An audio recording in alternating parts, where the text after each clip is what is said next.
के हवाले करेंगे या आप उस अमानत में खयानत करेंगे। मैंने कल भी कहा, मैं आज भी ये कह रहा हूँ कि सरकारें जो हैं, गवर्नमेंट जो है, एक वेलफेयर स्टेट का ये काम होता है। ये वो पिछड़े हुए तबकात को, वो गरीब और मुखलिस तबकाजात को ऐड पर करने के लिए उनको शेड्यूल ट्राइब, ओबीसी वगैरह वगैरह जुमरू में लाए। यहाँ हमारे एक बरादरी जो पिछले 40 साल से 50 साल से स्ट्रगल कर रही थी, पहाड़ी बरादरी, पहाड़ी कम्युनिटी, उसको शेड्यूल ट्राइब मिला। मैंने 2 दिन पहले भी ये कहा कि इतने बड़े मुल्क के सरबराह,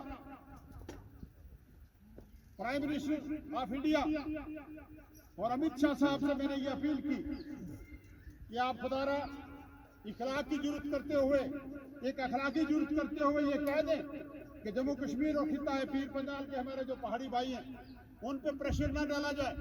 बाई दिस वे और दैट वे प्रेशर डाला जाता है कि हमने आपको शेड्यूल ट्राइब दिया, आप हमें वोट दें।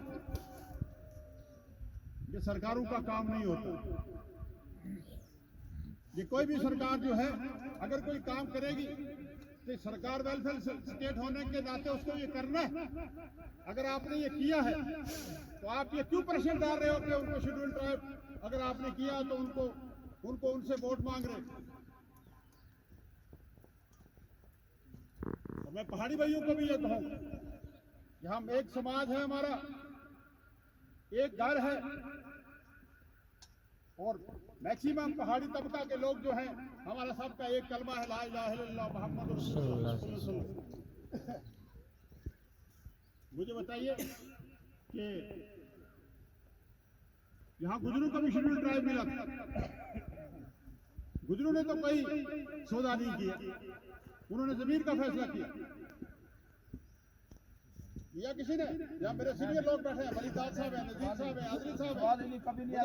मुझे बताइए कि कभी किसी ने कहा, गुजर लीडर ने कभी हमने ये कहा कि नहीं कि हमें इस सरकार ने हमें शेड्यूल ट्राइब दिया, हम उस सरकार के कैंडिडेट को वोट देंगे? क्या हम सौदेबाजी करेंगे?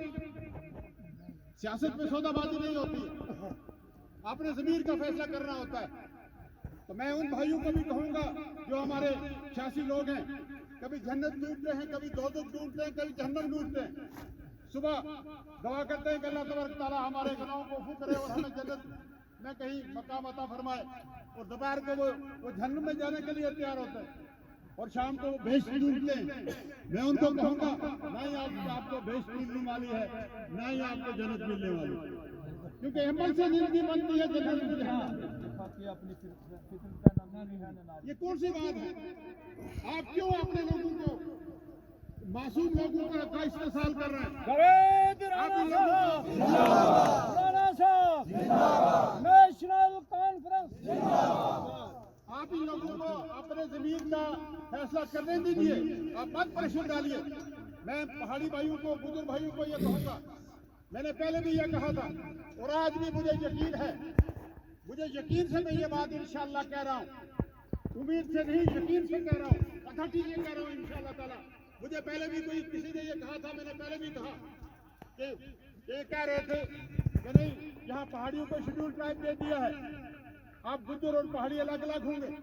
भाई अब मुझे बताइए, पहली बात, 2 बातें।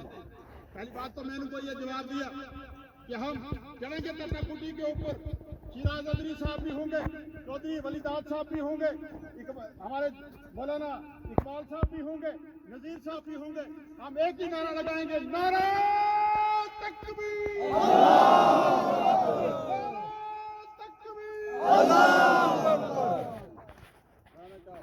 कुछ नहीं रहेगा आगे, ना रहेगा पहाड़, ना बचेगी बादरी, ना रहेगी पहाड़ी, ना रहेगी पहाड़ी। इसमें सब लोग जो है इंशाअल्लाह ताला इसमें सिमट के रह जाएंगे। नारा तकबीर, अल्लाहू अकबर, या रसूलल्लाह, या रसूलल्लाह। बेशक बेशक, कुछ नहीं दिखेगा आपको, ये पहाड़ी और गुजर के नाम पे बांटने वाला। और इंशाअल्लाह ताला वो वक्त आ गया कि इलेक्शन से पहले ही बीजेपी ने इखलाकी तौर पे अपनी हार तस्लीम कर ली और वो कैंडिडेट खड़ा नहीं कर पाए तीनों सीटों पे।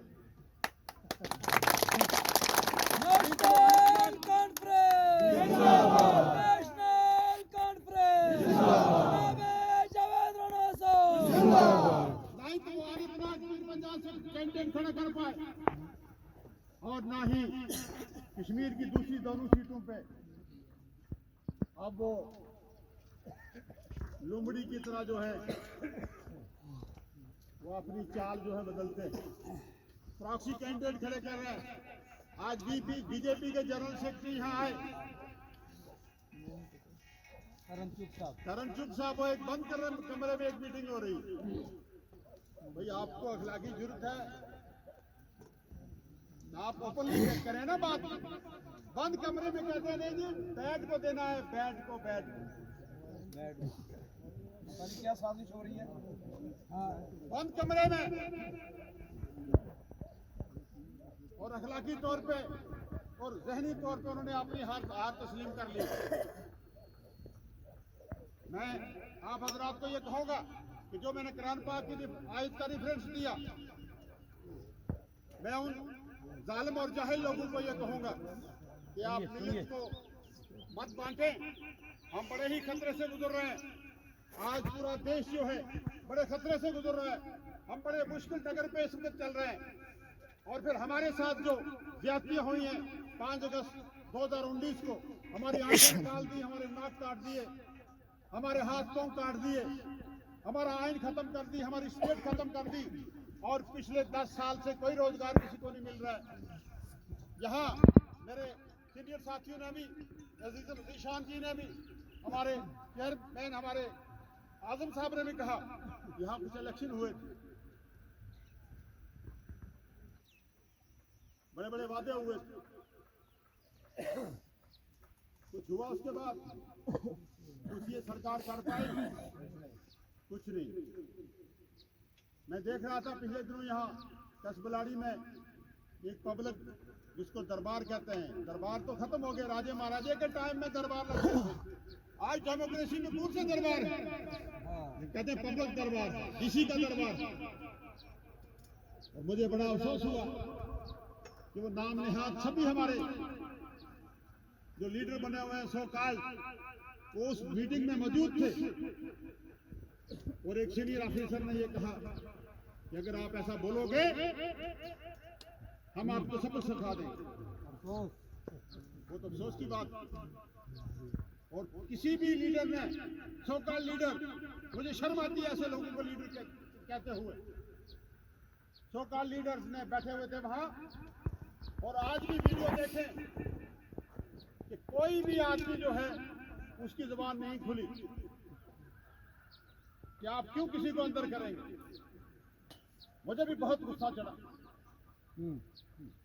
मैंने फोन उठाया, मैंने कहा मैं उस ऑफिसर को फोन करूं,